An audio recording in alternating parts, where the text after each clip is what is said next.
are you? I'm good. Good morning. Good morning, everyone. Good morning. So it's February and Yeah. it's the month of love. No, I always think about February at like January. It's always the optimism of a new year. We're rocking and rolling. We set goals. We get off track and we try to reset.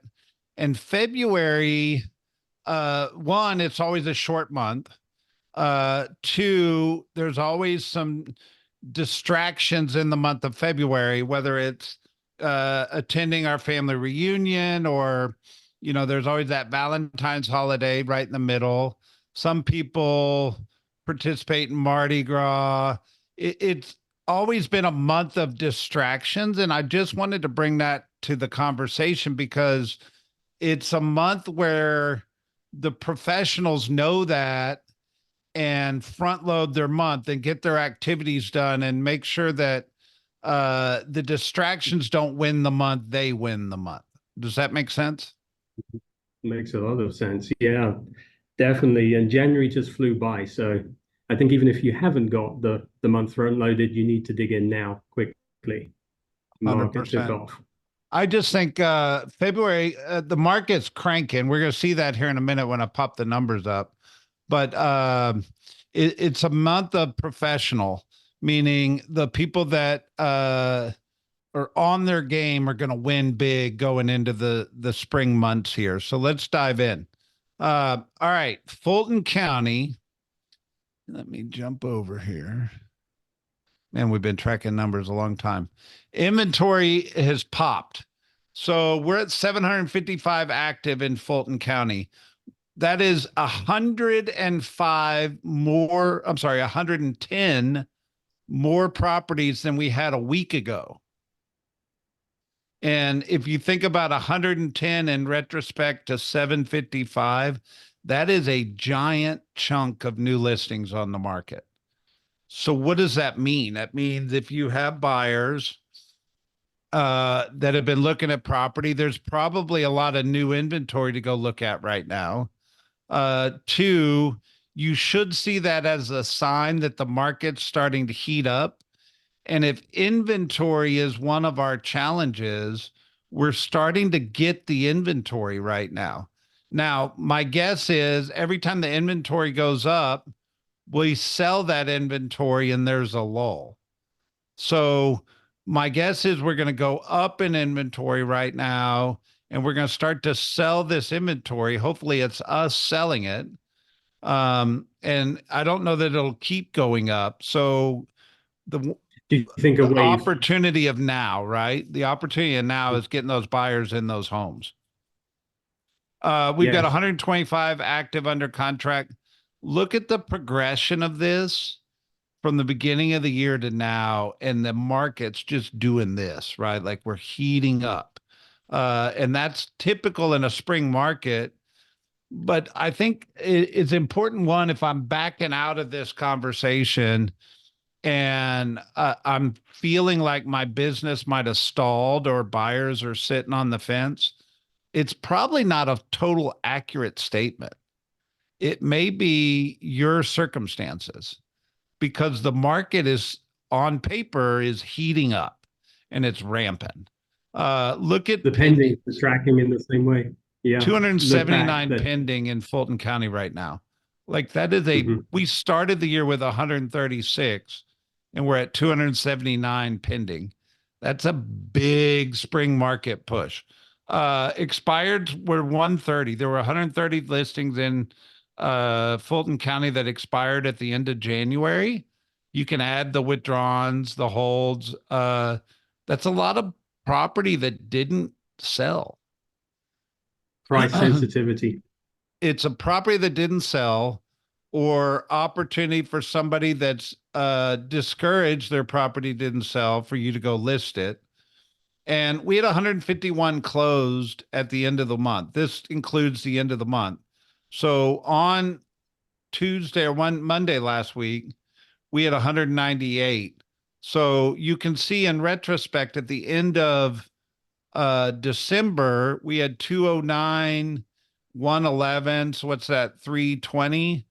And these 2 weeks at the end of January were 350, 249, 250, 350, 350. right? Yeah. Yeah. So we're up in January compared to December. And I see that as a good sign because normally January is less than December.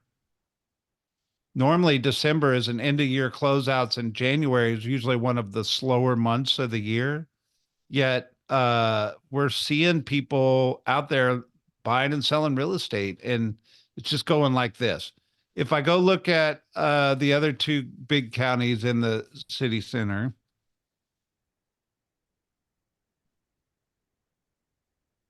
in DeKalb County,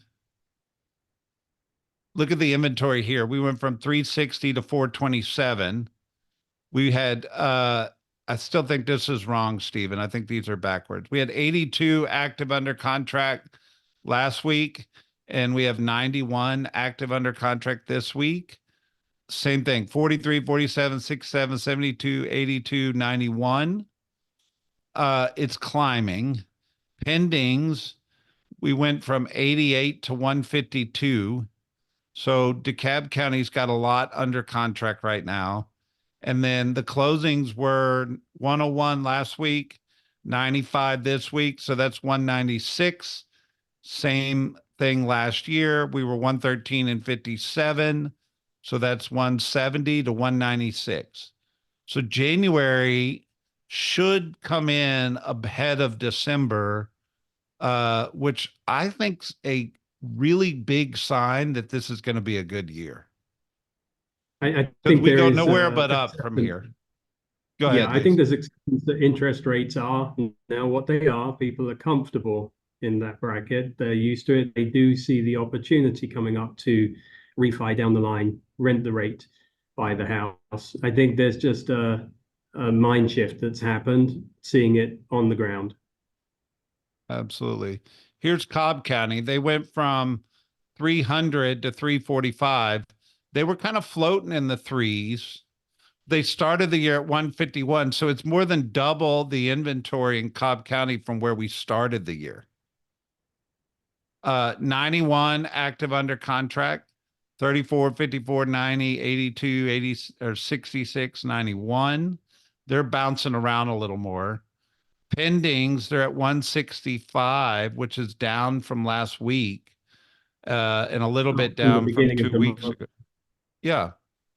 And then 120 on the closing. So that same thing, that's 261 and compared to 190. So Cobb is actually down from December in comparison, where DeKalb and Fulton are up. And I think go ahead. I was going to say possibly the type of property they get out in Cobb, people are getting them ready for the spring market. They tend to look better with green grass and things, but also nothing is truly linear. If next week we'll see Cobb back up, is my guess. Oh, 100%. And this is why I think when we make that comment, real estate's hyper local, you just see that we're in one major metropolitan area and one county's not the same as the other two. And that changes from time to time. And that's why you got to study these numbers, right? And that's why we go through it. Crossover 400 in Alpharetta, it makes a huge difference. Oh, 100%. East and west, yeah, hyper local. Hyper local. Oh, I messed up my article. Hold on. So we had big news last week. And the big news was Keller Williams settled the lawsuit. And so here's what I would say about this. Here's the facts as we know it. Is the original lawsuit was filed in Missouri, and it named Keller Williams Anywhere, which is the conglomerate of Coldwell Banker, Century 21, all those guys, Remax, Berkshire Hathaway, and National Association of Realtors. Remax and Anywhere settled right out of the gates. And then that left Keller Williams and Berkshire Hathaway and NAR going all the way to trial, fighting for our industry, right? Well, they lost. And the case has a lot of flaws in it. So there was really good grounds for an appeal. However, here's the language that's come to me is basically the appeal process probably would have taken 2 to 3 years. And in that 2 to 3 year period, we had uncertainty, we had anxiety around this, and we had copycat lawsuits. So it was the climate or the environment was going to be just nasty for that 2 to 3 year period until they went all the way, probably the Supreme Court, to fight the case. So what Keller Williams did is they settled. And what's really cool about this settlement is they did it for us, meaning we don't have fear anymore around the commission lawsuits. We can't be sued. If we are sued, it'll get dismissed. Because it was a class action suit, the settlement kind of creates what I would call like an insurance policy, meaning if we're a Keller Williams company or a Keller Williams agent, and well, if a tornado blowed through Atlanta and took out people's houses, we not knock on wood, we're not wanting that to happen, obviously. But most homeowners, they would be upset, but they feel assured that they have an insurance policy on their house, like their business or their asset is insured. What this lawsuit does is actually gives us an insurance on our careers. It gives us a insurance on we can rest at ease and go forward. Now, do I think the industry is still going to have some changes? I do, but there's no fear anymore. There's no anxiety of not knowing. That's kind of been wiped clean. And it's a big gift that Gary Keller, and there's a lot of gratitude for Gary Keller, that was willing to write this check to give us all peace of mind in the industry. Not in the industry, but in Keller Williams.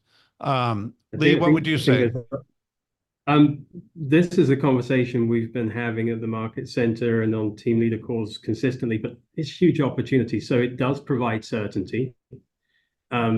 Having practiced commercial litigation, appeals are not fun and they're not guaranteed. And 70 million is actually a relatively low price to get this done. But the interesting thing, you shared an Atlanta Business Journal article with me. The final paragraph states that the report estimates an unbundling of commissions could trigger a 30% drop in annual commissions for realtors and a significant decline in the number of people practicing. That's probably true for some, but I sent an email out to our market center saying, no, the compensation conversation is not going away. This is an opportunity to have better conversations and maybe even increase your base level of commissions. There are misstatements that the buyers and sellers are aware of because it's reported incorrectly. Reuters provided a quote from Michael Ketchmark, the attorney at the heart of this. Our goal in this lawsuit is to get the National Association of Realtors out of the business of setting the cost of selling a home and let the free market decide. It's always decided. It's never been fixed, but the conversations that as an industry we had weren't clear enough. Now you've got an opportunity to go in there. Your buyers and sellers are aware of this floating out there. You can go in with your commission suite of offerings and you can potentially secure 7% as an average rather than 6 or 5. I think it's just Gary Keller said it in one of the interviews as well. This is an opportunity. You're going to see some of your colleagues in real estate fall out of the business. You're going to see another group that are accepting less. They'll accept lower commissions. This gives us the potential to be true professionals with value propositions, with systems and models, and go out and win. I think it's a good thing. I'm super happy about this because I think there was a lot of fear in real estate around these commission lawsuits and what it means for the industry. Yet what Keller Williams agreed to in the settlement, I wonder if it's sitting in here, but basically that we're not going to price fix, we're not going to force things, and it creates a more free market around it. Yet we operated that way kind of anyway. So I don't feel like Georgia our did. day-to-day business is really going to change that much. If anything, this is a bit like revisiting your GPS. It's just a flag, it's a reminder to go back and look at where you are and what you're doing. Are you on track? There's no downside to this. Some uncertainty has been removed. We go and do business as we were professionally. We will actually win market share because of this. Absolutely. I want to hit this article real quick. So Midtown sees residential growth explode, mostly new apartments. But I read this article not in the tune of, okay, yes, West Midtown is exploding as a geographic area, but the question is what's the next area? And when an area that geographically has an explosive growth, the value of real estate around that just goes through the roof. So I think from just an investment standpoint, what's the best practice around staying abreast of what's going on in your local market, your city, um, where you sell real estate, and paying attention to being what the economic development is doing. All those things affect the value of real estate, and you should be paying attention to it. We try to catch all of it on this call, and obviously, this article is talking about the explosiveness of Midtown right now, but it translates to all markets, right? Where is the I economic think development going in your local backyard?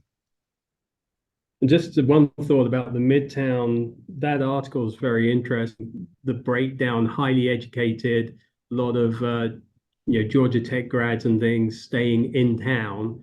Initially, they're renting. That's a huge pool of professional buyers that are building. There's a market for the next 2 or 3 years there that you could be tapping into to grow your business, your pipeline in 26, 27, 28. And yeah, it just represents Atlanta as a whole, doesn't it? We are a thriving city that continues to grow from strength to strength, Yep. north, south, east, west. And if I go back to like our big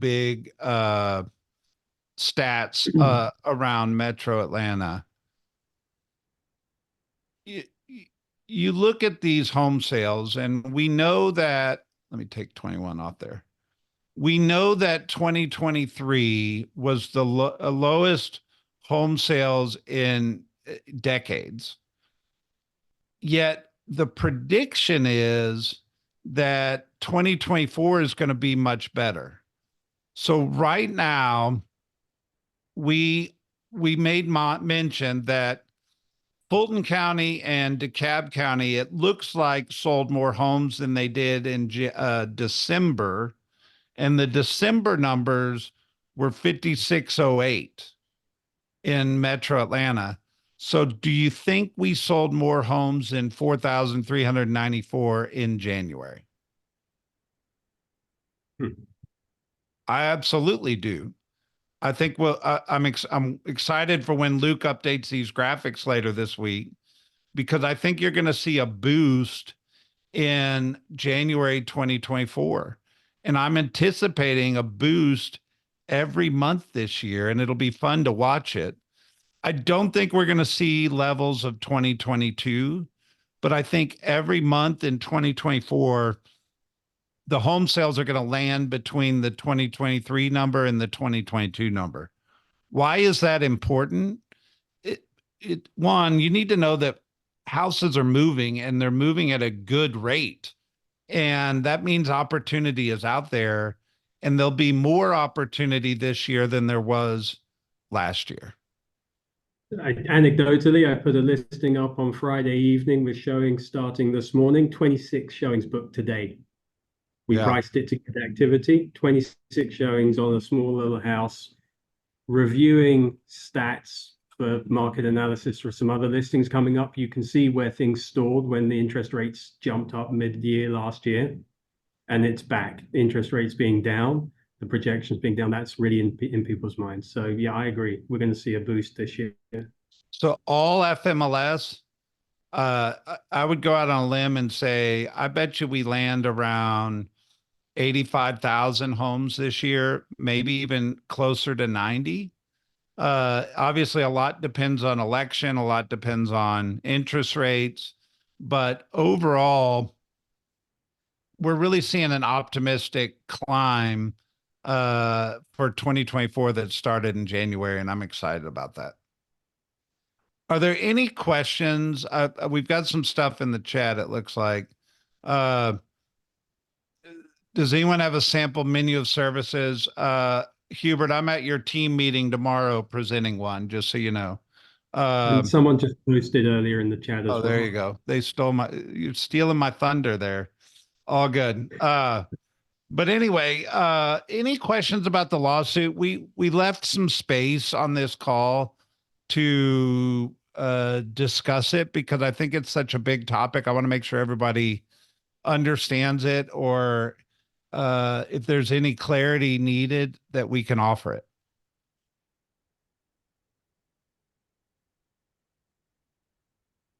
We did such a good job explaining it, Lee, that nobody has any questions. There's just comfort, there's clarity, comfort, and a recognition of the opportunity there. There you go. What are y'all feeling out there? Are you feeling what I'm saying, or are you feeling it contrary to what I'm saying? I'm working my way towards what you're saying. Yeah. Yeah, this is Christine. I understand what you're saying, and I feel it the same way. And I mean, you guys did such a good job with sending out emails and keeping us updated even ahead of this call. So I've been reading it, and it makes a lot of sense. Absolutely. Perfect. Somebody else was talking. This is Jane Lomas. There was some interesting feedback on the Facebook posts that I saw about the article. And, you know, a lot, mostly positive, but then some of the negative haters of KW haters, I guess. But, you know, I think we're definitely moving in the right direction. It's a good level to start from. Well, the interesting thing about that, Jane, yes, there will always be haters, but if you think of it like a little bit of immunity is not the right word, but I'll use immunity for this comment. If you're a Remax agent, an Anywhere agent, or a Keller Williams agent, you have immunity to the commission, cooperating commission lawsuits. But if you're not with one of those brands, you don't have immunity. And therefore, they still have the fear. They still have the anxiety. They're not protected by a settlement against these things. And I think you're going to see a lot of small brokers being named in lawsuits. I think a lot of independent brokers are going to be named in lawsuits. And let's be honest, the only people that win in these things are the lawyers. The person that might get paid out in that class action suit might get like $50. It's not like they get the whole thing back. You know what I mean? So yeah. They're not getting the Rolls Royce the lawyer is buying, that's for sure. I think there was a real difference in how the settlements were presented, though.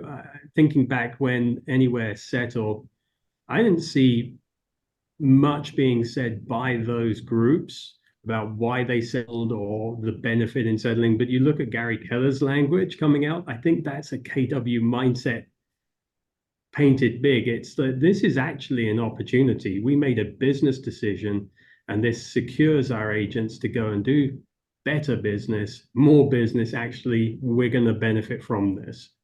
100%. I think almost like factor by 10, the benefit. Yep. Winston put in the chat, he said, I think we're down year over year in January, but up month over month in December to January. I'd be curious to say where you got your stats from, because January 2023 was less than December 2023. So we can't be up against GM. December and down year over year because of the way those numbers. And the other thing, Winston, one thing that it's frustrating to us when pulling stats. For some reason, agents don't close their transactions out at the end of the month timely. So we actually have to wait until like a week later into the month to get good data to be able to interpret from, because if they closed a transaction on January 31st, that was Wednesday last week. A lot of them are actually closing it out in the MLS like today. So it's not great data until about a week or a week and a half after the month closes. Unfortunately, because of the habits of real estate agents. And The first quarter I can say that will because be interesting. I had those bad habits myself when I sold. So I can, you live with the problems of the industry, right? Yeah. Any other First comments, quarter. thoughts, questions before we jump out of here? All right, guys, there's your Monday update. Have a good one. Thanks, guys. Cheers.